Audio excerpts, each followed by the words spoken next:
नमस्कार साथियों, मैं हूं अखिलेश चंद्रा और आप देख रहे हैं विजन 24 न्यूज। आज की सबसे बड़ी खबर, रुपया इतिहास के सबसे निचले स्तर पर, डॉलर 90 रुपए के पार जा चुका है और अर्थव्यवस्था को लेकर देश में बेचैनी बढ़ रही है। लेकिन सबसे दिलचस्प और परेशान करने वाली बात यह है कि जब पिछली सरकार के समय रुपया हल्का सा भी गिरता था तो नरेंद्र मोदी से लेकर पूरी मीडिया ब्रिगेड हल्ला मचा देती थी।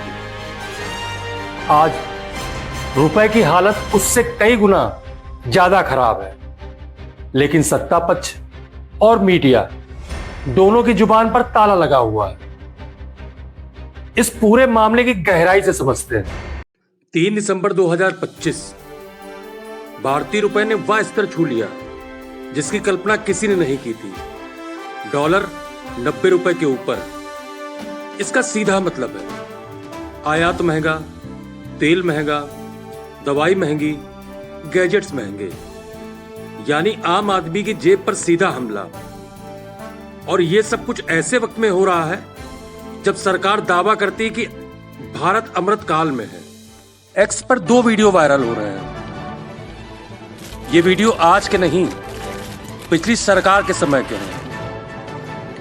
उन दिनों रुपया 55 से 60 रुपए के बीच घूम रहा था और मामूली गिरावट पर भी मीडिया रोज सरकार पर बरसता था।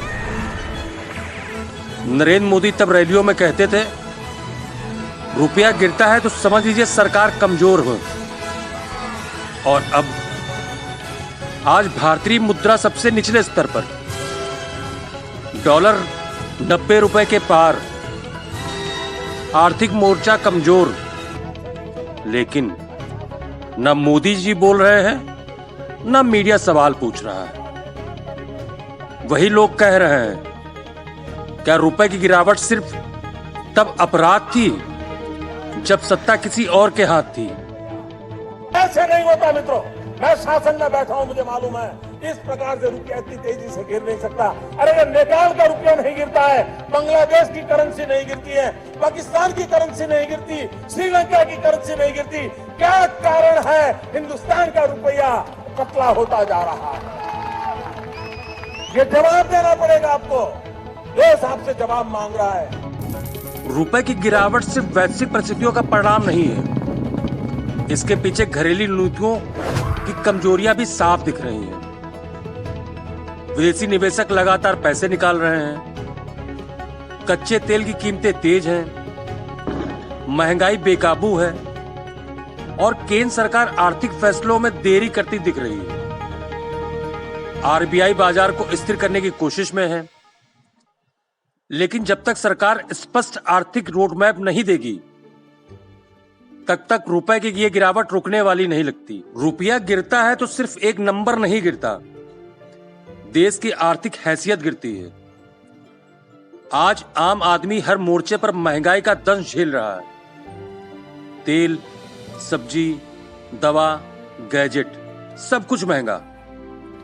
लेकिन सरकार की तरफ से ना कोई ठोस बयान, ना कोई ठोस कदम, ना कोई ब्लूप्रिंट।